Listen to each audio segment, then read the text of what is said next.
August 13వ తారీఖు morning సెక్షన్లో అడిగిన సైకాలజీ పేపర్ను చూద్దాం.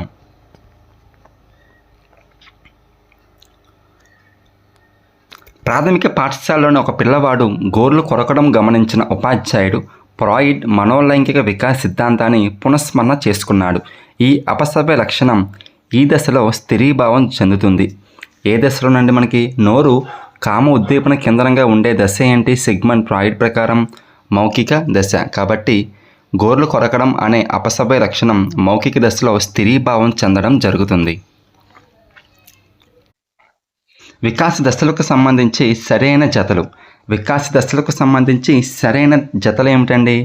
శైశవ దశ క్లిష్ట వయస్సు, పూర్వ బాల్య దశ ప్రశ్నించే వయస్సు. శైశవ దశ క్లిష్ట వయస్సు, పూర్వ బాల్య దశ ప్రశ్నించే వయస్సు. ఎరిక్సన్ ప్రకారం మనోసాంఘిక దశలను వాటి లక్షణాలతో జతపరచండి. ఎరిక్సన్ ప్రకారం మనోసాంఘిక దశలను వాటి లక్షణాలతో జతపరచండి. చొరవ అపరాధం. చొరవ అపరాధం మనకి ఏ దశలో కనిపిస్తుంది? చొరవ అపరాధం క్రీడా దశ. ఈ దశ లక్షణం ఏమిటండి? ప్రయోజనం. శ్రమశీలత న్యూన్యత పాఠశాల దశ. శ్రమశీలత న్యూన్యత సామర్థ్యం. తాదాత్మ్య సంభ్రమం కౌమార దశ. విశ్వసనీయత. ఉత్పాదకత స్తబ్దత సంరక్షణ. కాబట్టి చొరవ అపరాధం ప్రయోజనం, శ్రమశీలత న్యూనత సామర్థ్యం, తాదాత్మ్య సంభ్రమం విశ్వసనీయత, ఉత్పాదకత స్తబ్దత సంరక్షణ.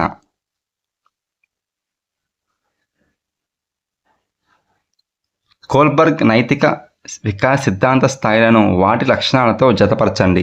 కోల్బర్గ్ నైతిక వికాస సిద్ధాంత స్థాయిలను వాటి లక్షణాలతో జతపరచండి. పూర్వ సాంప్రదాయ స్థాయి. పూర్వ సాంప్రదాయ స్థాయిలో ఏముంటుందండి? స్వీయ అవసరం. సాంప్రదాయ స్థాయి మంచి అమ్మాయి అబ్బాయి అనిపించుకోవడం, అదే మనకి మంచి బాలుడు లేక బాలిక నీతి. ఉత్తర సాంప్రదాయ స్థాయి సామాజిక ఒప్పందాల దృక్పథం. పూర్వ సాంప్రదాయ స్థాయి స్వీయ అవసరం, సాంప్రదాయ స్థాయి మంచి బాలుడు లేదా అమ్మాయి అనిపించుకోవడం, ఉత్తర సాంప్రదాయ స్థాయి సామాజిక ఒప్పందాల దృక్పథం. పిల్లల్లో సాంఘికీకరణ ఈ కారణం వల్ల సరిగ్గా జరగడం లేదని ఇటీవల పరిశోధనలు తెలుపుతున్నాయి. పిల్లల్లో సాంఘికీకరణ ఈ కారణం వల్ల సరిగ్గా జరగడం లేదని పరిశోధనలు తెలుపుతున్నాయి.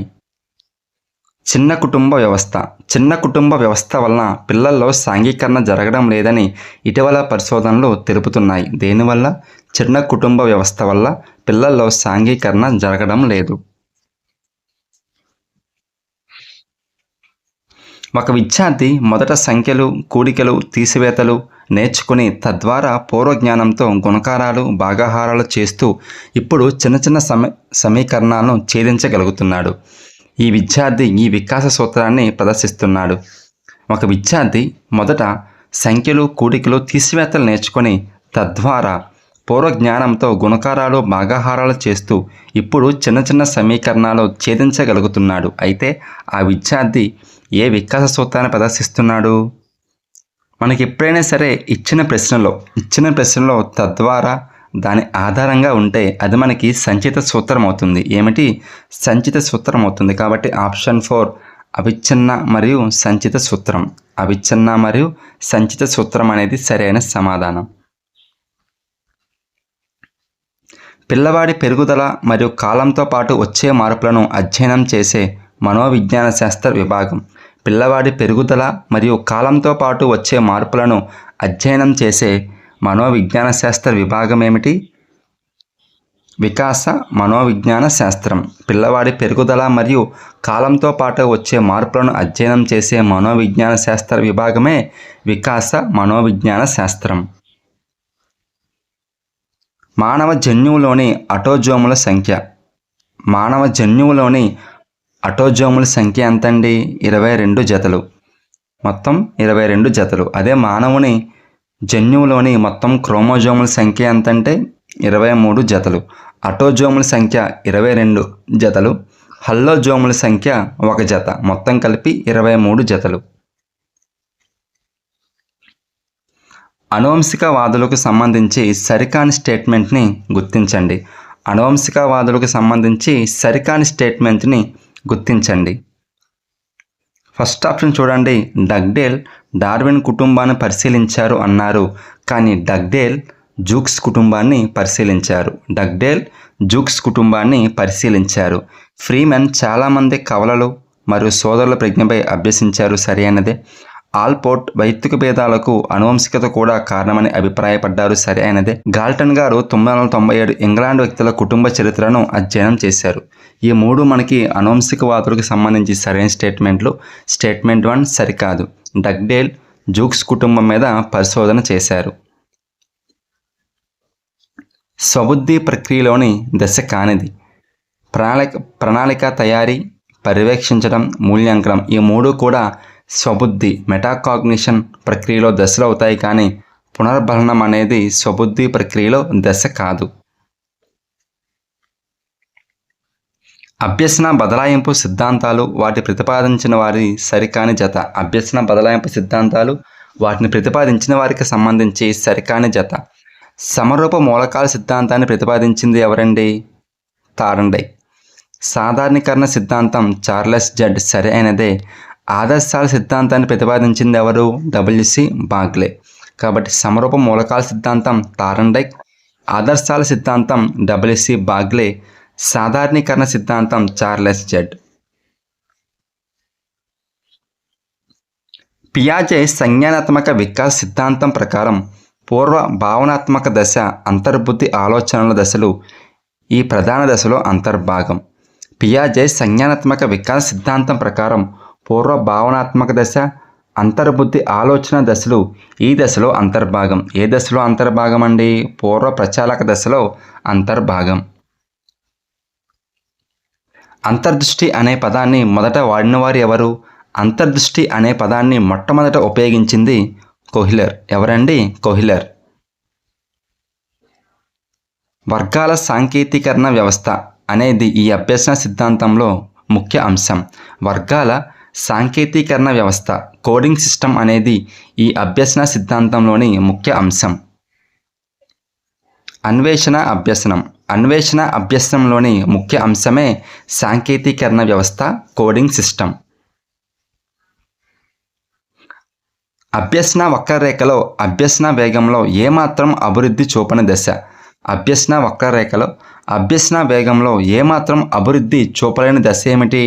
పీఠభూమి దశ. పీఠభూమి దశలో అభ్యసనం దాదాపు నిలిచిపోయిందా అనే భావన కలుగుతుంది. కాబట్టి అభ్యసన వేగంలో ఏమాత్రం అభివృద్ధి చూపలేని దశ పీఠభూమి దశ. సహజమైన మరియు అచేతన అభ్యసనం దీని ద్వారా జరుగుతుంది. సహజమైన మరియు అచేతన అభ్యసనం దేని ద్వారా జరుగుతుందండి? సామాజిక అభ్యసనం. సామాజిక అభ్యసనం ద్వారా సహజమైన మరియు అచేతన అభ్యసనం జరుగుతుంది. ఎన్సిఎఫ్ 2023 ప్రకారం మధ్య దశలో వృత్తి విద్య బోధించే భాగంగా విద్యార్థులకు తెలపడం కొరకు ఎక్కువ వీలైన వృత్తులను పరిచయం ఈ రూపంలో చేయాలి. ఏ రూపంలో చేయాలండి? ప్రాజెక్టుల రూపంలో వీలైన వృత్తులను విద్యార్థులకు తెలియచేయాలి. వేటి రూపంలో? ప్రాజెక్టుల రూపంలో. ఎబ్బింగ్ హాస్ ప్రకారం అభ్యసించిన 20 నిమిషాల తర్వాత విస్మృతి శాతం ఎంతండి? ఎబ్బింగ్ హాస్ ప్రకారం అభ్యసించిన 20 నిమిషాల తర్వాత విస్మృతి శాతం 47%. ఎంతండి? 47%. ప్రజ్ఞ అంటే ప్రయోజనాత్మకంగా ప్రవర్తించడానికి, హేతుబద్ధంగా ఆలోచించడానికి అవసరమయ్యే సామర్థ్యం అని పేర్కొన్న మనోవిజ్ఞాన శాస్త్రవేత్త. ప్రయోజనకత్వంగా ఉంది కాబట్టి ఈ కోడు ఎవరికి సంబంధించింది? డేవిడ్ వెష్లర్. యాప్టిట్యూడ్ అనునది ఈ లాటిన్ పదం నుంచి ఉద్భవించింది. యాప్టిట్యూడ్ అనునది ఆప్టస్ అనే లాటిన్ పదం నుంచి ఉద్భవించింది. యాప్టిట్యూడ్ అనేది ఆప్టస్, సెకండ్ ఆప్షన్, ఆప్టస్ నుంచి ఉద్భవించింది. క్రింది స్టేట్మెంట్లను చదివి సరైన సమాధానం ఎంచుకోండి. ఫ్రాయిడ్ ప్రకారం మూర్తిమత్వం అనేది ప్రధానంగా వయోజన దశలో చేతన అనుభవాల ద్వారా రూపుదిద్దుకుంటుంది అన్నారు. ఇది సరికాని స్టేట్మెంట్. Statement B. ఫ్రాయిడ్ యొక్క మనోవిశ్లేషణ విధానం అచేతన ప్రక్రియల మరియు బాల్య అనుభవాలు మూర్తిమత్వాన్ని ప్రభావితం చేస్తాయని చెబుతుంది. ఇది సరైనది. కాబట్టి ఫ్రాయిడ్ యొక్క మనోవిశ్లేషణ సిద్ధాంతం అనేది అచేతన ప్రక్రియలు మరియు బాల్య అనుభవాలు మూర్తిమత్వాన్ని ప్రభావితం చేస్తాయని చెబుతుంది. కాబట్టి స్టేట్మెంట్ బి మాత్రమే మనకి సరి అయినది. సాంఘిక కార్యక్రమాలలో పాల్గొనే అభిరుచిని బట్టి వ్యక్తులను అంతర్వర్తనలు మరియు బహిర్వర్తనలుగా వర్గీకరించినది ఎవరండి? సాంఘిక కార్యక్రమాల్లో పాల్గొనే అభిరుచిని బట్టి వ్యక్తులను అంతర్వర్తనలుగాను మరియు బహిర్వర్తనలుగాను వర్గీకరించింది ఎవరు? Carl Jung. ఎవరండి? Carl young.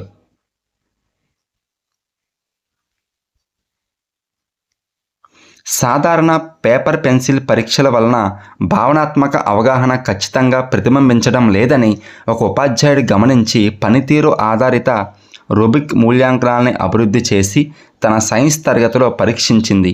ఈ జోక్యం ఈ చర్యాత్మక పరిశోధన పరిధిలోకి వస్తుంది. ఏ పరిధిలోకి వస్తుందండి?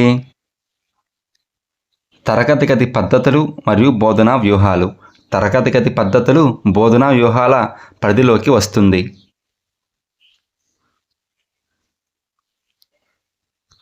పిల్లలను శారీరక దండన నుంచి రక్షించడంతో పాటు వారికి భద్రత, గౌరవం మరియు హక్కులను ప్రతిబింబించే అంతర్జాతీయ ఒప్పందం ఏమిటి? పిల్లలను శారీరక దండన నుండి రక్షించడంతో పాటు వారి భద్రత, గౌరవం మరియు వారి హక్కులను ప్రతిబింబించే అంతర్జాతీయ ఒప్పందం ఐక్యరాజ్యసమితి బాలల హక్కుల ఒప్పందం. ఐక్యరాజ్యసమితి బాలల హక్కుల ఒప్పందం. P = 1 - 6 సిగ్మా d²/n(n²-1) సూత్రంలో D దీనిని సూచిస్తుంది. D దేనిని సూచిస్తుందండి? ర్యాంకుల మధ్య తేడా, డిఫరెన్స్ బిట్వీన్ ర్యాంక్స్. విద్యార్థులపై సరైన అవగాహన కొరకు వారికి ఎదురైన గత సన్నివేశాలను దీంతో పొందుపరుస్తారు. విద్యార్థులపై సరైన అవగాహన కొరకు వారికి ఎదురైన గత సన్నివేశాలను దీనిలో పొందుపరుస్తారు. దేనిలో పొందుపరుస్తారండి? సంఘటన రచన. తరగతి గది సవాళ్ళకు సంబంధించి భావ ప్రసారంలో అవరోధం కానిది. తరగతి గది సవాళ్ళకు సంబంధించి భావ ప్రసారంలో అవరోధం కానిదేమిటి? బోధనలో పరిపుష్టు మెలకువలు ఉపయోగించడం. బోధనలో పరిపుష్టు మెలకువలు ఉపయోగించడం అనేది తరగతి గది సవాళ్ళకు సంబంధించి భావ ప్రసారంలో అవరోధం కాదు. కానీ ఇచ్చిన 3 స్టేట్మెంట్లు కూడా మనకి అవరోధాలే అవుతాయి. ఏమిటా అవరోధాలు?